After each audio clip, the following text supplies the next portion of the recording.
চাচা, আপনার মূর্তি। ও, তুমি চাও এটা নিতে? না না, আমি এটা নিয়ে কি করব?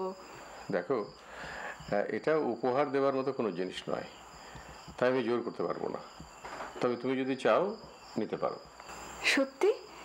হ্যাঁ, সত্যি। থ্যাংক ইউ চাচা। ওয়েলকাম। কিন্তু আপনি তো এটা খুব কষ্ট করে জোগাড় করেছেন। আমি মোটেও কষ্ট করে এটা জোগাড় করিনি, আমার কৌতূহল ছিল তাই এটা জোগাড় করেছি। এখন আমার কৌতূহল মিটে গেছে, তুমি চাইলে এটা নিতে পারো। তোমার কৌতূহল মিটে গেলে তুমি যদি চাও অন্য কাউকে দিয়ে দিতে পারো। চাচা, একটা কথা জিজ্ঞেস করব? কি কথা? আপনাদের এদিকে বাবু নামে কাউকে চেনেন? বাবু? তা তো কেন? না, কিছু না, বাড়ির পেছনটাতে ওনার সাথে দেখা। তোমাকে কিছু বলেছে?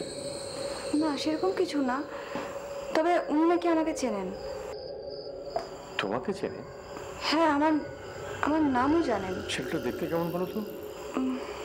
দেখতে কেমন জানি। বয়সটা কেমন বলো তো? 25-30-এর মধ্যে কিছু হবে। তোমাকে কিছু খেতে টেতে দেয়নি তো? না, তবে কি? লোকটা হঠাৎ করেই কোথায় যেন উধাও হয়ে গেল। উধাও হয়ে গেল?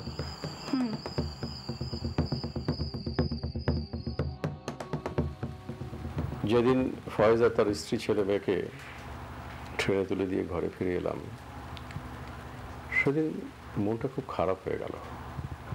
রাতে বিছানায় শুয়ে নিজেকে বড় একা মনে হতে লাগলো। মনে হলো যে আমারও তো শাওন আর কাজলের মতো দুটো ছেলে মেয়ে থাকতে পারত। এই বিষয়টি আমিও ভাবছিলাম, আপনি বিয়ে করলেন না কেন?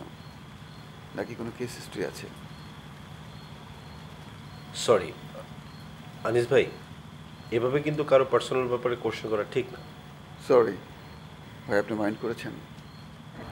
না, সবাই এ নিয়ে এত রকম কথা বলে যে সব গা সওয়া হয়ে গেছে। এটাই কি আপনার পণ যে জীবনে বিয়ে করবেন না? আসলে সারা জীবন একভাবে যাপন করেছি, তা তো এক মুহূর্তে বদলে দেওয়া যায় না। আমাকে যদি এখন বিয়ে করতে হয় তাহলে সব কিছু নতুন করে শুরু করতে হয়, সেটা আর আমার পক্ষে সম্ভব নয়। কিন্তু তারপরেও আমি জানি পক্ষে বিপক্ষে অনেক যুক্তি দেওয়া যেতে পারে, কিন্তু আমি কোনো আর্গুমেন্টে যেতে চাই না। আচ্ছা ঠিক আছে ঠিক আছে, কিন্তু মূর্তিটা শাওনকে দিয়ে দেওয়ার পর আপনার গল্প তো শেষ হয়ে যাওয়ার কথা। এটা গল্প নয়, এটা একটা ঘটনা। ও সরি সরি, এটা ঘটনা, তাই তো? শাওনরা চলে যাওয়ার প্রায় 6 মাস পর একদিন আমি কলেজ থেকে বাড়ি ফিরেছি। ফিরে দেখি একটা চিঠি, খামের ওপরে অচেনা হাতের ঠিকানা লেখা। খামটা খুলে দেখি শাওনের চিঠি, ছোট্ট একটা চিঠি।